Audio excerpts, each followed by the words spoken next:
Bismillah, Assalamualaikum warahmatullahi wabarakatuh. Perkenalkan, nama saya Aulia Rohmatunisa Nusyahidah dari jurusan Manajemen Bisnis Syariah.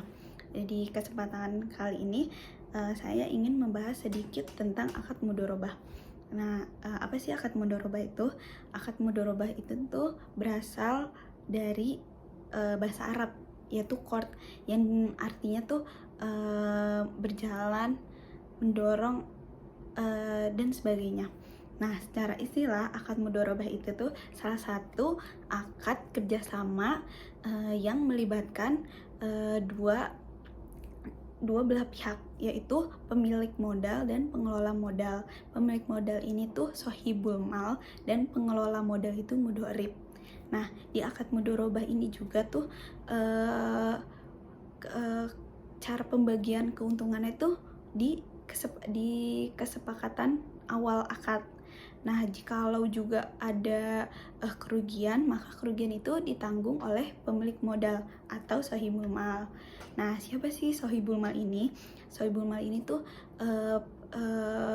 pemilik modal atau pemberi biaya, pemberi dana atau modal ya, yang modalnya tersebut akan dikelola oleh mudharib.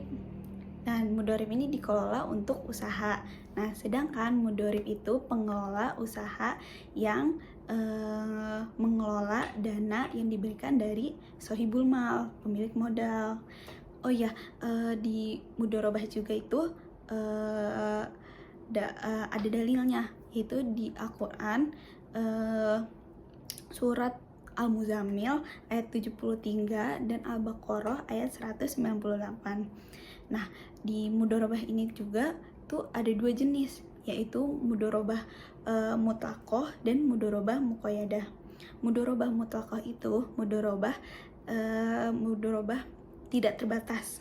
Jadi si pemilik modal atau ashabul mal ini membebaskan kepada pengelola modal mudharib untuk bebas mengelola modalnya itu untuk apa.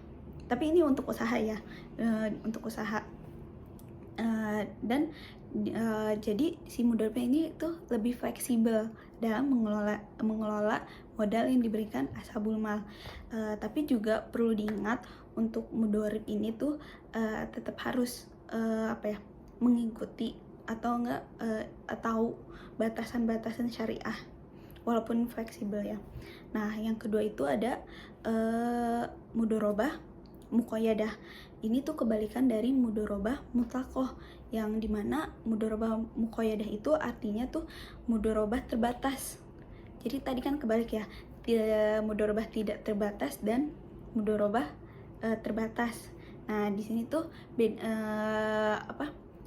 pemilik modal atau ashabul mal itu memberikan ketentuan atau syarat-syarat kepada mudharib.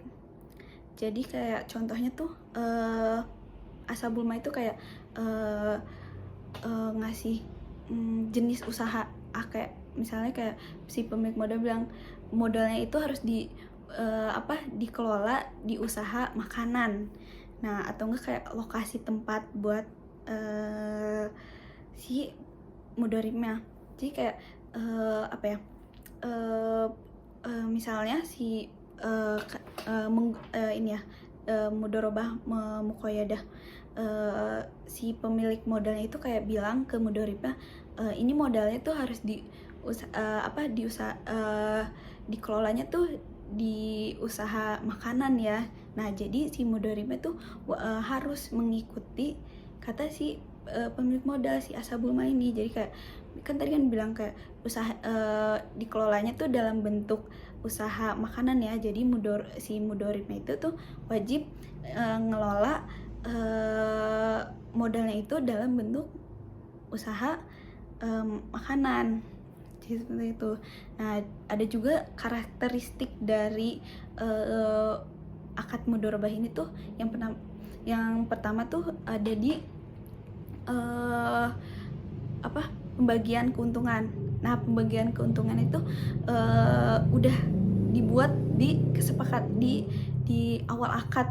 Jadi emang udah ditentuin di awal akad berapa keuntungannya buat mereka, untuk si pemilik modal dan pengelola modal. Misalnya kayak contohnya 60% buat ashabul mal, 40%-nya itu buat mudorib. Nah, ada juga di mudoribah itu kayak penanggung ke resiko kalau ada kerugian, itu semuanya tuh ditanggung oleh si pemilik modal atau ashabul mal.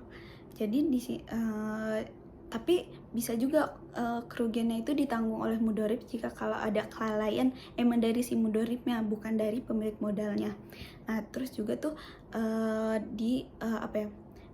modal itu pasti modal itu tuh di mudorobah itu modal itu selalu dari ashabul mal. Jadi ashabul mal itu yang memberikan modal untuk mudorib. Jadi si mudorib gak bisa ngambil dari ashabul mal lainnya atau dari pihak lainnya lagi. Nah, habis itu juga ada akad. Ini harus ada akad atau perjanjian di akad mudorobah ini agar tahu perjanjian itu kayak tentang hak atau kewajiban atau pembagian keuntungan di akad mudorobah ini. Nah, mungkin cukup sekian dari saya.